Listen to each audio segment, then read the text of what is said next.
नमो भगवते वासुदेवाय नमः। प्रिय भक्तजनों, आप सभी का स्वागत है आपके अपने YouTube चैनल दैविक भक्ति में। एकादशी के दिन व्रत रखने का और भगवान विष्णु की पूजा अर्चना करने का विशेष महत्व है। मार्ग शीर्ष महीने के कृष्ण पक्ष में पड़ने वाले एकादशी को उत्पन्ना एकादशी के नाम से भी जानते हैं।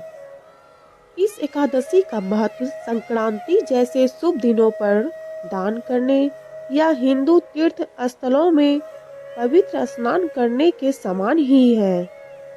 इस एकादशी की महिमा का वर्णन भगवान कृष्ण ने अपने परम भक्त युधिष्ठिर से की थी। तो आइए अब हम सभी सुनते हैं उत्पन्ना एकादशी व्रत कथा।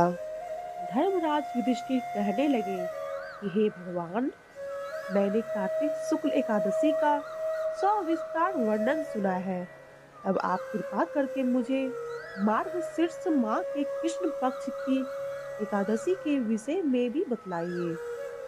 इस एकादशी का क्या नाम है तथा इसके व्रत का क्या विधान है, इसकी विधि क्या है, इसका व्रत करने से किस फल की प्राप्ति होती है, कृपया यह सब विधान पूर्वक कहिए। भगवान श्री कृष्ण बोले, मार्गशीर्ष माह के कृष्ण पक्ष में आने वाली इस एकादशी को उत्पन्ना एकादशी कहा जाता है। यह व्रत शंखो उद्धार तीर्थ में स्नान करके भगवान के दर्शन करने से जो फल प्राप्त होता है उसके बराबर पुण्य मिलता है। व्रत करने वाले भक्त को चोर, पाखंडी, पर स्त्रीगामी, निंदक, मिथ्याभाषी तथा किसी भी प्रकार की पापी से बात नहीं करनी चाहिए। इसका महत्व मैं तुमसे कहता हूँ, ध्यान पूर्वक सुनो। युधिष्ठिर कहने लगे कि हे भगवान, आपने हजारों यज्ञ और लाखों गोदान को भी एकादशी व्रत के बराबर नहीं बताया, सो यह तिथि सब तिथियों से उत्तम कैसे हुई? भगवान कहने लगे, हे युधिष्ठिर, सतयुग में मूढ़ा नाम का दैत्य उत्पन्न हुआ। वह बड़ा बलवान और भयानक। उस प्रचंड दैत्य ने इंद्र, आदित्य, वसु, वायु, अग्नि आदि सभी देवताओं को पराजित करके भगा दिया। तब इंद्र सहित सभी देवताओं ने भयभीत होकर भगवान शिव से सारा वृत्तांत कहा और बोले, हे कैलाशपति, मूढ़ा दैत्य से भयभीत होकर सब देवता मृत्यु लोक में भागे भागे फिर रहे हैं।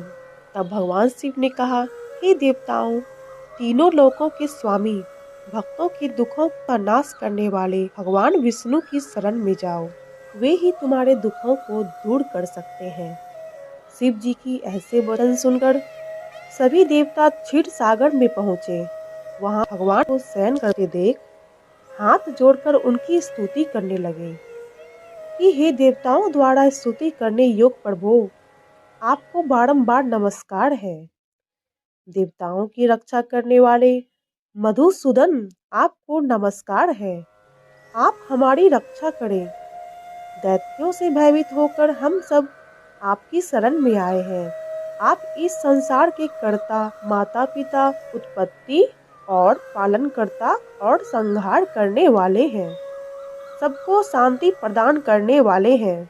आकाश और पाताल भी आप ही हैं।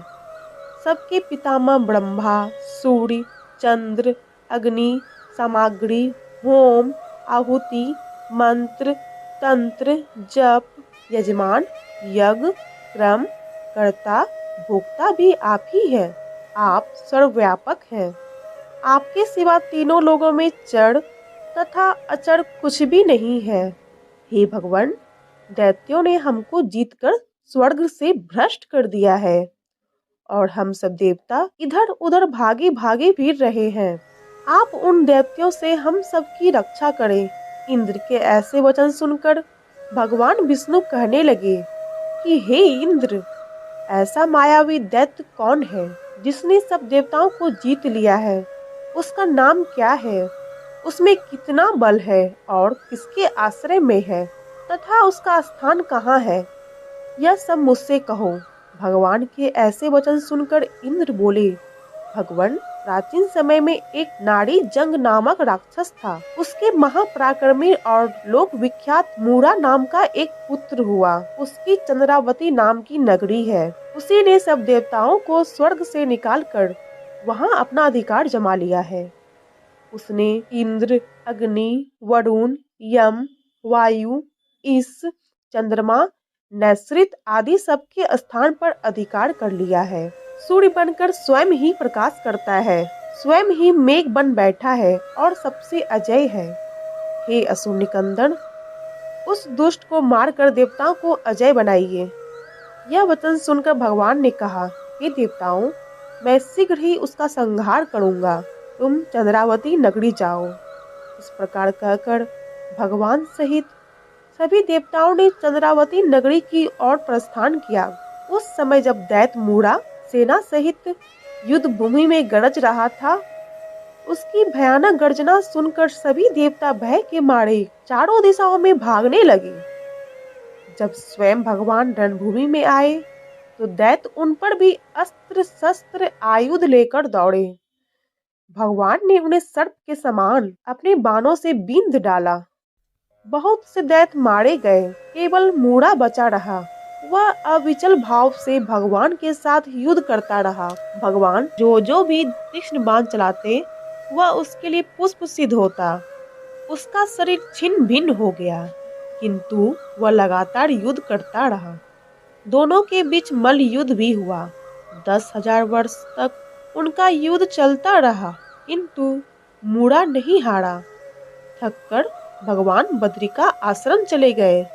वहां हेमवती नामक सुंदर गुफा थी। उसमें विश्राम करने के लिए भगवान उसके अंदर प्रवेश कर गए।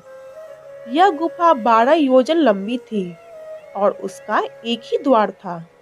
विष्णु भगवान वहां योग निद्रा की गोद में सो गए। मूढ़ा भी पीछे पीछे आ गया और भगवान को सोया देखकर मारने को उद्यत हुआ। तभी भगवान के शरीर से उज्जवल कांतिमय रूप वाली देवी प्रकट हुई। देवी ने राक्षस मूढ़ा को ललकारा, युद्ध किया और उसे तत्काल मौत के घाट उतार दिया। श्री हरि जब योग निद्रा की गोद से उठे तो सब बातों को जानकर उस देवी से कहा कि आपका जन्म एकादशी के दिन हुआ है, अतः आप उत्पन्ना एकादशी के नाम से पूजित होंगी। आपके भक्त वही होंगे जो मेरे भक्त हैं। जय श्री हरि।